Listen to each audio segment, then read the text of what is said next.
तुमच्यात आणि तुमच्या जोडीदारामध्ये कधी खटके उडतात का? आणि तुमचं हे भांडण तुमच्या मुलांसमोर होतंय का? जर तुमचं उत्तर हो असेल तर हा व्हिडिओ शेवटपर्यंत नक्की पहा. बघा, नवरा बायकोमध्ये भांडणं होणं, मतभेद होणं हे अगदी नॉर्मल आहे. पण जेव्हा हे भांडणं, हे मतभेद, आरडाओरड किंवा टोमणे मारणं हे जेव्हा मुलांसमोर होतं, मुलं ते ऐकतात, तेव्हा त्यांच्या कोमल मनाला तडा जातो. आपल्याला वाटतं की ते खेळतायत, त्यांना काय कळतंय. पण तुम्हाला खरं सांगू का, तुमची मुलं हे घरातील अस्वस्थता आणि आवाजातील तीव्रता पकडतात, ते शब्द पकडत नाहीत. जेव्हा आई बाबा मुलांसमोर भांडतात तेव्हा त्यांच्या मनात सुरक्षिततेची भावना बंद होते आणि त्यांना असुरक्षित वाटायला लागतं.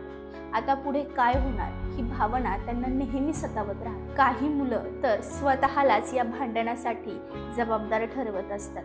ही भीती, हा ताण त्यांच्या मानसिक वाढीवर आयुष्यभरासाठी परिणाम करू शकतो. म्हणून घरात एक नियम नेहमी लक्षात ठेवा आणि नेहमी तो पाळण्याचा प्रयत्न करा. भांडणं करायचेच असतील, वाद घालायचेच असतील तर ते मुलांपासून लांब जाऊन घाला. मुलांसमोर किमान एकमेकांचा आदर करा, कारण तुमच्या वागण्यातूनच तुमचं मूल शिकत असतं की नात्यातील भांडणं कशी हाताळायची. तुमचं घर हे तुमच्या मुलासाठी सर्वात सुरक्षित जागा आहे आणि ते जागा सुरक्षित राहू द्या. त्याचं रणांगण करून. मुलं ही तुमची संपत्ती नाही, ते तुमच्या प्रेमाचं एक सुंदर प्रतीक आहेत. त्यामुळे त्यांच्यासमोर भांडून त्यांच्या बालपणातील शांतता हिरावून घेऊ नका. माझं मत जर तुम्हाला पटत असेल तर कमेंट बॉक्समध्ये ते नक्की सांगा.